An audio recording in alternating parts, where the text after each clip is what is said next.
My name is Jessie Ace. I'm part of a group of enabled warriors that you've probably never heard of. We're fighting back against our invisible illness and taking the dis out of disability. We don't give sympathy to our symptoms. They enable us to be the warrior that we are. If you ask doctors and nurses, they'd say what we're doing is impossible. But pushing the limits of our conditions is something that we have to break through every single day. If we push the limits, we are mentally strong and we can do anything. The question is, how far can we push those limits? This podcast will give you the answers. I'm Jessie Ace, and this is the Disabled to Enabled podcast.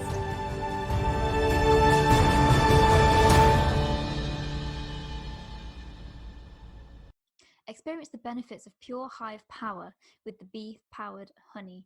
This therapeutic blend of royal jelly, bee pollen, propolis, and raw honey is designed to support those heavy, low-energy kind of days while supporting your immune system, promoting mental clarity and encouraging overall balance. Try a spoonful on those sleepy mornings, napless afternoons, and before intense workouts.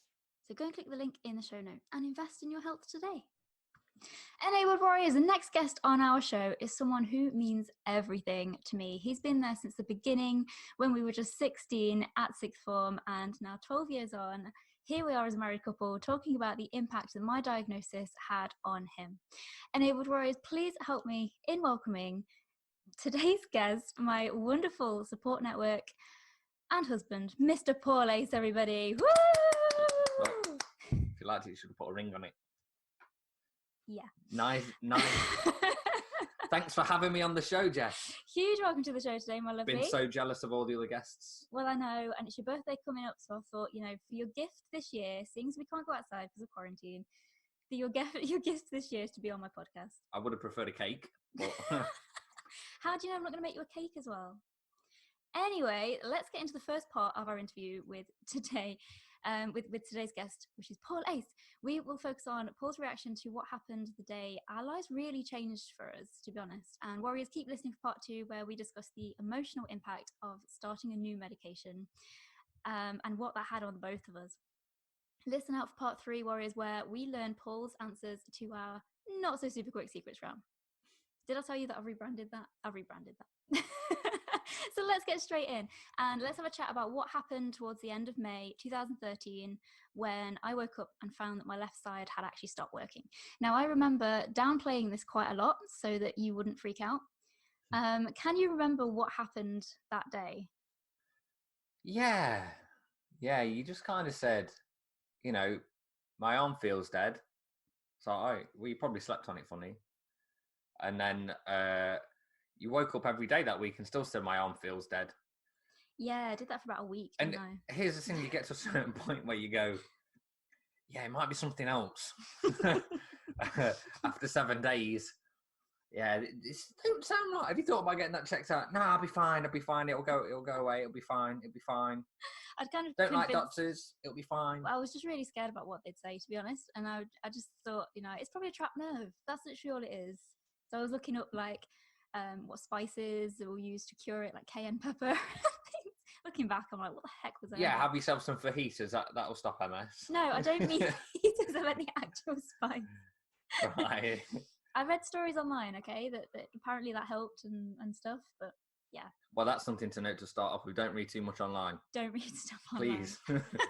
Please, because when it comes to, something that we've certainly learned is conformity bias. Whatever you look for online, you will find. So if you seek all the things that are wrong, I don't know, let's say how the world's going to end, and you go, is the world going to end? If you type that in, you're going to find things that support, is the world going to end? Or is the world going to live forever? Then you're going to find that instead. So it's whatever you find. Exactly, yeah. Exactly. And that's the same with MS. Do you remember what actually happened on that day, though? Because you booked a doctor's appointment for me, I remember, because I didn't book one on my own. And I nearly cancelled that appointment that morning because I was like, no, it's fine, it feels better today. And you're just like, no, you're tripping over your foot, just go to the doctors and just see what they say. Yeah, I think, you've always been stubborn. Me? No. But you know that runs in the family. Yeah. But yeah, like, you know, when you see your partner and you're like, there's something that's not quite right, you have to step in sometimes and just say, look, go and get this looked at. You know, I'm sure it would be the same if it was the other way around. Yeah, totally. Of course. So yeah, that's just what needed to be done. Like, yeah, we didn't know what was going to come out the other side of that. No. But I think something that we've certainly learned since is you just deal with every day as it comes. Yeah, totally. And we'll totally get to that in a little while. But what I really wanted to cover was the fact that, so when I came home from the GPs, you were in our flat. Mm-hmm. And I said to you, like, oh, she's just said it was like a hemiplegic migraine type thing. And then she rang us back, didn't she? And she said, actually, I think you could have had a stroke. You better go to A&E just to get it checked out. And she was all like, yeah, it's probably prevented, you know, it's probably not, and all that sort of stuff. But how did that make you feel as, you know, because you were like 21, 22 at the time? Yeah, don't show my age too much. Yeah. You're not that old. How did that feel, knowing that could have been the reason? It sounds weird, but I always don't. Although my mind's kind of like always thinking about the future, when it comes to things like that, I just deal with it when it comes. And at the time, like, I just needed to be strong for you. So, like, I had a slight sense of worry, but I don't worry about things until they're actually there. Yeah, I know. You do that a lot. Yeah, and I know from a story perspective that is kind of like the emotional. I was breaking down and crying, but like, it wasn't until actually, you know, because I got called into, well, I say got called into work. I was scheduled to work, and there was no one else to cover because we were short staffed as it was. You were the manager, and I was the manager, so open the place at like 4:00 in the morning, or whatever it was. So there was no way of getting any cover. So you went to the hospital on your own, didn't you? Well, no, we went there together to A&E first. Oh yeah. And then you kind of had to leave me because it was getting late and it was past visiting hours, and the hospital were like, okay, you really need to go now, and kicked you out. And then you kind of struggled to come back because you had like 12-hour days, you know, working at a famous bakery that I don't really want to mention the name of right now. Yes. So they do nice sausage rolls though. They do amazing steak bakes, guys. If you're in England, you know what this means. Yeah, so that, to be fair, like, you know, you just have to deal with everything as it comes. I think that was the most important thing for me at the time, and just like, you just needed someone to be that strong person for you to just say, look, everything's going to be okay, because 101 things go through your head at the time, and like, your life flashes before your eyes. But I've always said that, like, since then as well, we've had so almost become like puts a clock on your life, and you actually realize that every minute and everything is precious, which is a good thing. Sometimes these kinds of situations are good things because they do make you realize, you know, what you were kind of maybe taking for granted beforehand. Yeah, 100%. You know, when they always say that, you know, chaos can change you and work things for the better, it's not until you go through pain that you appreciate the pleasure. For sure. And if it doesn't challenge us, it doesn't change us, guys. Boom shakalaka. Shakalaka. Wow. Just saying. So yeah, so then I was admitted for 3 days in hospital. Yeah. So I went from basically being like a perfectly able, healthy person to spending a week kind of in denial, if I'm honest, still thinking that I was that able, healthy person, which I obviously wasn't. And then coming out of that as technically a disabled person. That was a crazy transition to happen so quickly. Like, what was going through your head at that time? I think just dealing with every day as it comes. Like, at the time, we didn't. What? You're literally going to say that answer for the whole thing. Well, that like, for me, I was just going to be the supportive partner as much as I could be. Yeah. To just, like, there's no point me at the time going, oh, Jess, the world's going to end, everything's going to be terrible for the rest of your life. I get that. Yeah. And I kind of think that is a front that you kind of have all the time. You kind of have this shield around you at all times. Yeah. So I want to know what was actually going on in your head that you weren't telling me. I did wonder whether you'd walk down the aisle at the time. Yeah. But at the same time, if you didn't, then like at the end of the day, it's about the person. It's not about how able-bodied they are. That's true. That's true. And so I know I have a maybe a very different way of thinking, but that's there's sometimes an advantage to being less emotionally involved with things, because then I can be the support network that you needed me to be at the time. True. It's very true. There was harder parts in the process, and that came later when you started having injections, to be honest. Yeah, and we are so going to get onto that, and I have tissues ready because I just know I'm going to burst into tears, which I'm going to try not to. But, okay. I just. Ugh. So yeah, She's but anyway, I'm so emotional right now. It's ridiculous. What I was going to say is that during those 3 days in hospital, you were amazing in the fact that you were like trying to look after me and bringing me what you thought were helpful things, which were kind of actually not helpful in the slightest. What did I bring you? Okay, so you bless you. You brought me my sketchbook. Yeah. You brought me my How to Draw Animals book that I was like trying to go through at the time, suss out how to draw animals. What's wrong with that? And you brought me my slippers. Now, what you didn't bring me, which would have been really helpful, was a change of clothes, my toothbrush, shampoo, conditioner, shower gel. Things that you actually kind of need. I think I bought you some grapes. Didn't want you to go hungry. You're going to be in there for 3 days. You need something to eat. They did feed me in hospital.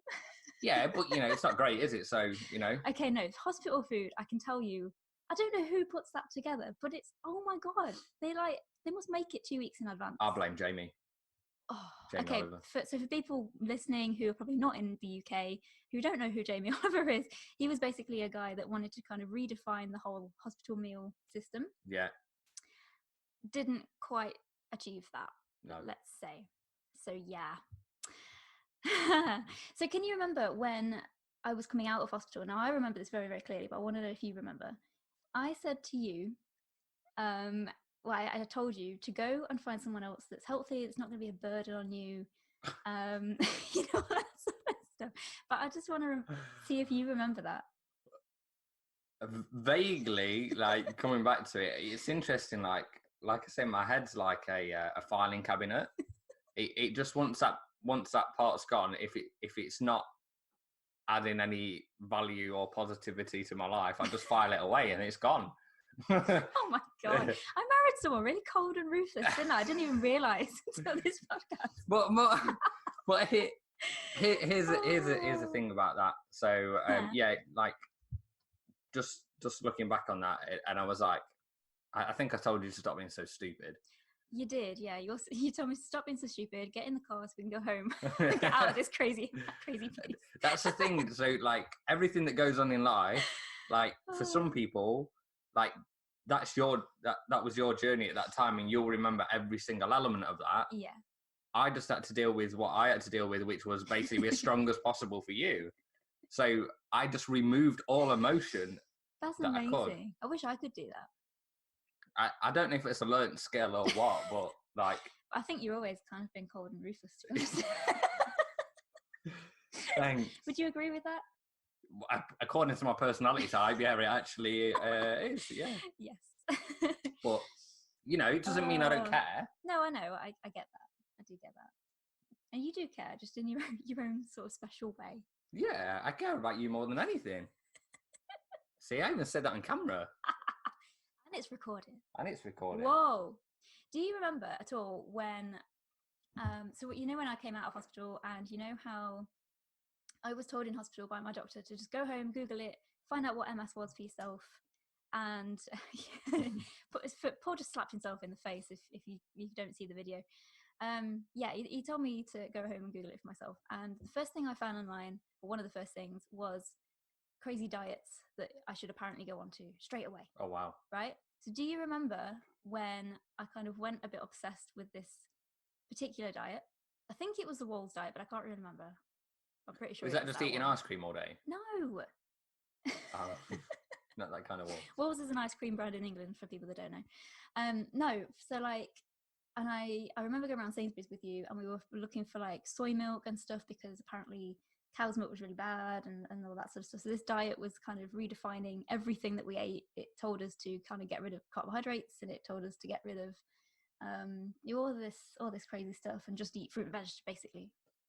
To be honest, I was pleased for a change from like rice and beans because at the time that's all we pretty much ate was rice and beans and baked potatoes. Your shopping bill was like £5 a week. I know. I was a student. Yeah. I had zero money. Yeah. So like it's funny because the thing is in times like that as well, you just do things to tell yourself that you're actually doing something about it. Because you felt like you had no control. Yeah, and I had no support either from doctors going, okay, this is the best thing to do right now. Yeah. So I was like, okay, well, I've got to figure this out then. Yeah. And try and sort this out. But yeah. I didn't know anything. So that's why, like, you know, I just wanted to support you whatever decision you wanted to make regarding food, because you just felt like you lost control on like the whole diagnosis stuff. Yeah. So it was like, well, where can I find some control back? And one of the few places you could do that is with what you ate. So yeah, I support. I'm going to be honest. Soy milk doesn't taste great, especially in tea. Yeah, and they didn't actually recommend soy milk in particular, but that was the cheapest one that we could afford at the time. So that's just the one that we went with. It was shocking. Yeah. It was terrible, and I hated every minute of it. And actually, it affected my mental health far more doing that than if I was just to eat regularly. You felt even more restricted. I felt even more restricted, and I felt even more like this diagnosis was the worst thing in the world because it's preventing me from eating my favourite food like pizza and pasta. And go and have yourself a good pizza. Go have a good pizza. Don't make yourself feel better, that one. It is my go-to comfort food though, isn't it? Whenever, I know I'm terrible for this, whenever I feel sad or whenever I feel like I've got a struggle internally or feel happy or angry or disappointed or disgusted or any kind of feeling, she wants pizza. That's pretty much how it goes. Okay, thanks. It's all right. Like, people don't get to see this side of you, do they? Hey, they don't know what goes on behind the curtain. No, they don't. They don't. Just saying. It's very true. So before we wrap up part 1, what 5 tips? I know I've just sprung this on you so bad.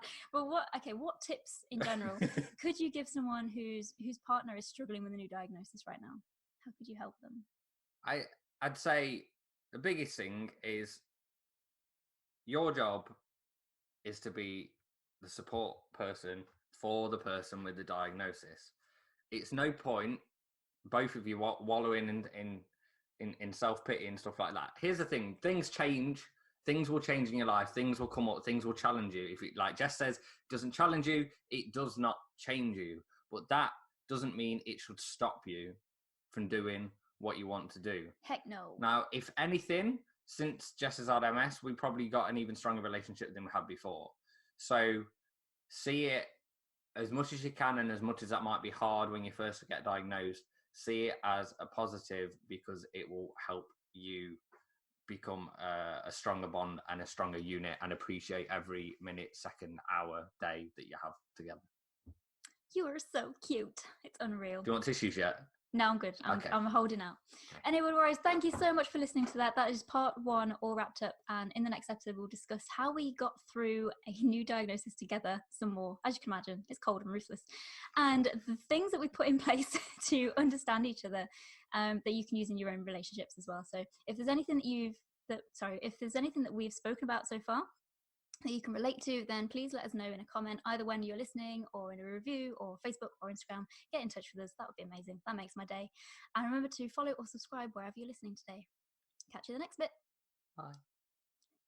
Are you ready to fight back against your chronic illness and go from being disabled to enabled? Do you want to be an enabled warrior? Someone who's brave, strong, and confident, and someone who's ready to find a way to achieve awesome things despite a diagnosis.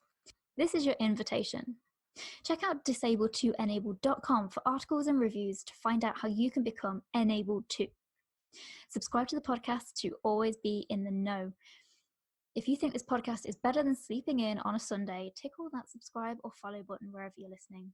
And make sure to share this episode with someone who needs some inspiration. Want to ask your questions to future guests? Make sure to join our Enabled Warriors tribe on Facebook and look out for our question posts. Before we go, check out Disabled2Enabled on Instagram for posts that tell it like it is. And remember, warriors, Stay enabled.